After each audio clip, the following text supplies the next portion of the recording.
name of the story is Present Perfect, written by Lalita Sridhar. The story starts as there was a girl named Sandhya, shortly called as Sandy, who came to her grandparents' house at Palghar village. She came by train, and people at the railway station were staring at her when she came off her train because she was wearing her stretchy jeans and shiny t-shirt. She ignored the stares and started walking out of the railway station. And as she went out, she recognized her granddad and immediately hugged him and their car came by and picked them off to their house. As they reached their old two-storied mansion, she felt everything was same but yet so different. There was no sound of Dadi in the kitchen scolding her for eating too much raw imlis, as she was now a photo on the wall with garland of mongra, and everything seemed so old to her.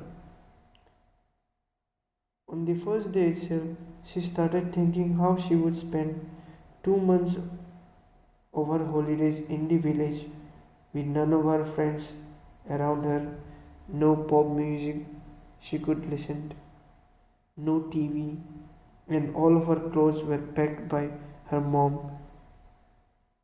which included long skirts and salwars. They had two caretakers named Kishan Kaka and his wife Subhadrabai. They both did the cooking and they pampered Sandy with delicious homemade food.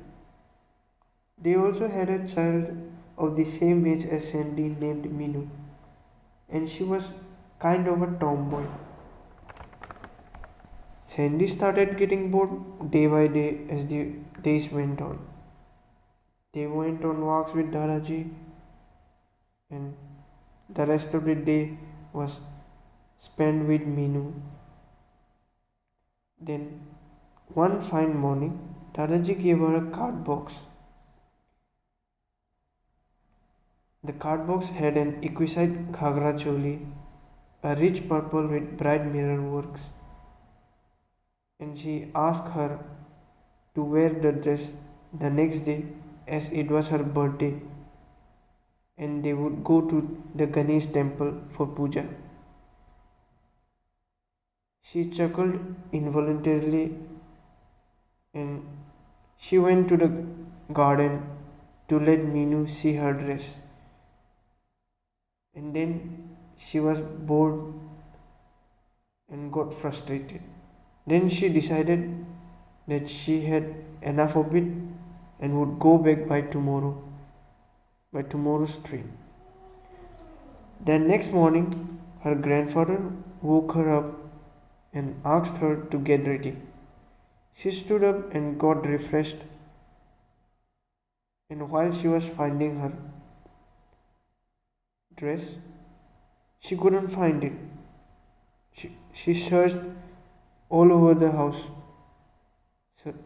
for it, and then she got frustrated and wore her as usual skirt and she went out.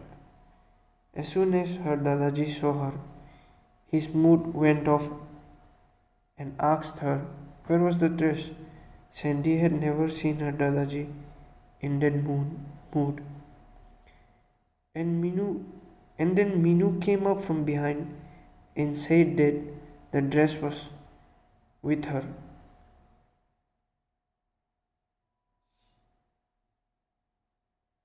And would not do such thing again. Sandy asked her why she had taken the blame for her. She replied that Dadaji had been waiting for her to wear this dress for more than a year, and she said that she had forgotten the dress at the garden yesterday while she was showing it to her.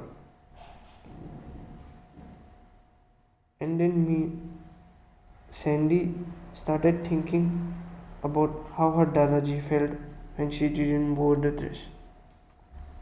Then she changed and went for the puja and saw Dadaji off on business to the town.